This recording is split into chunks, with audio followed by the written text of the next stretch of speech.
Halo, selamat pagi. Apa kabar semuanya?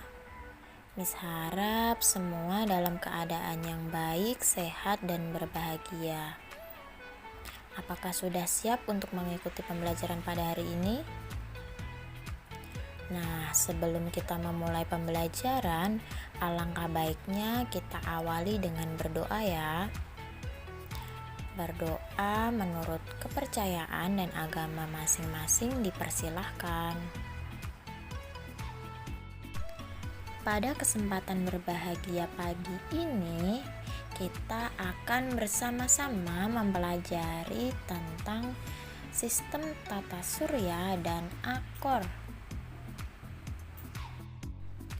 Mari kita siapkan buku tematik kita menjelajahi angkasa luar kelas 6 bagian 1. Kita buka bersama pembelajaran bagian 5 pada halaman 17 hingga halaman 20. Mengingat materi kita pada hari ini adalah sistem tata surya dan akor, maka kita awali dengan pengertian tata surya itu apa sih? Nah, tata surya adalah kumpulan benda langit yang berputar mengelilingi matahari. Benda-benda langit itu diantaranya adalah ada bulan, ada asteroid, ada meteoroid, ada komet, dan ada planet-planet lainnya termasuk bumi. Nah, karena dijelaskan bahwa tata surya adalah kumpulan benda yang berputar mengelilingi matahari, maka dapat kita simpulkan bahwa matahari adalah pusat dari tata surya. Matahari menjadi pusat beredarnya benda-benda langit. Kenapa bisa matahari yang menjadi pusat dari benda-benda langit? Itu semua dikarenakan ukuran matahari yang sangat besar, yaitu dengan diameter 1,4 juta kilometer, dan mengakibatkan matahari mempunyai gravitasi yang sangat kuat. Selain terkenal dengan pusat tata surya, matahari juga mendapatkan julukan sebagai bintang nyata, yaitu karena matahari bisa memancarkan cahayanya sendiri. Dan ternyata cahaya yang dipancarkan oleh matahari itu tersusun dari beberapa gas. Di antaranya adalah gas hidrogen, gas helium, dan gas lainnya. Dan tahukah kalian bahwa matahari adalah planet yang terletak paling dekat dengan bumi? Karena letak matahari yang dekat dengan bumi mengakibatkan cahaya matahari bisa dirasakan secara langsung dan secara nyata oleh penghuni bumi, khususnya adalah manusia, hewan, dan tumbuhan yang hidup di permukaan bumi.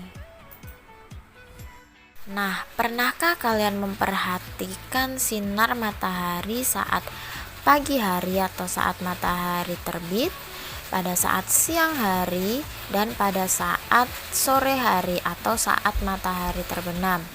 Nah, pada saat matahari terbit dan terbenam, biasanya sinar matahari akan berwarna merah. Hal itu disebabkan karena penyebaran sinar matahari oleh partikel debu, partikel kecil, aerosol padat lainnya, dan aerosol cair di atmosfer bumi. Selanjutnya kita akan belajar tentang akor. Akor sendiri dapat diartikan sebagai kumpulan 3 nada yang terdiri dari mayor, minor, dan dominan atau lebih, yang bisa dimainkan secara bersama sehingga akan terdengar secara harmonis. Berikut adalah contoh-contoh akor. Ada akor mayor, akor minor, akor dominan, akor dominan septem, akor diminis, akor augmented, akor minor 6, akor mayor 7, dan yang lainnya. Yang perlu kita ketahui bahwa akor biasa dituliskan menggunakan 3 simbol.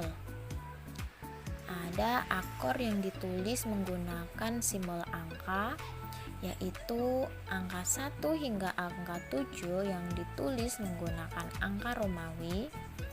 Kemudian ada akor yang ditulis dengan huruf dan akor yang disimbolkan dengan gambar. Berikut juga ada uraian dari beberapa simbol nada natural akor. Di antaranya simbol C, C mayor terdiri dari C, E, G. DM atau D minor terdiri dari nada D, F, dan A. EM atau E minor terdiri dari nada E, G, dan B. Kemudian simbol F atau F mayor terdiri dari nada F, A, dan C. Kemudian simbol G atau G mayor terdiri dari nada G, B, dan D. Kemudian simbol AM yang dibaca A minor terdiri dari nada A, C, dan E. Kemudian B dim atau B diminis yang terdiri dari nada B, D, dan F, dan simbol G7 yang dibaca dengan G septem. Nah, jadi anak-anak, setelah kita mempelajari pengertian akor, contoh-contoh akor, dan simbol-simbol akor, maka kita juga perlu untuk mempelajari fungsi-fungsi akor. Nah, fungsi-fungsi akor ini biasanya digunakan oleh para pemusik, para penyanyi, ataupun para pencipta lagu. Fungsi akor diantaranya adalah untuk mengiringi orang bermain musik atau mengiringi orang bernyanyi. Kemudian untuk memudahkan orang untuk mengaransemen lagu dan membantu pencipta lagu untuk menciptakan sebuah lagu. Nah, adapun penerapan akor ini pada beberapa alat musik. Yang akan kita pelajari adalah penerapan akor pada alat musik gitar. Nah, yang perlu kita ketahui bahwa gitar itu mempunyai 6 senar. Maka setiap senar akan mewakili satu nada. Nada pertama adalah E yang terletak pada senar pertama, kemudian nada C terletak pada senar kedua, nada G terletak pada senar ketiga, nada E terletak pada senar keempat, nada C terletak pada senar kelima, dan biasanya senar keenam tidak ada nada atau tidak dimainkan.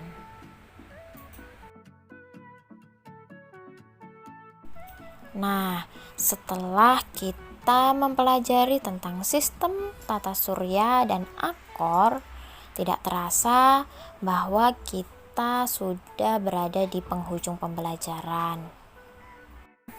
Jadi, untuk tugas pada pembelajaran hari ini, silahkan buka halaman 17 soal bagian A.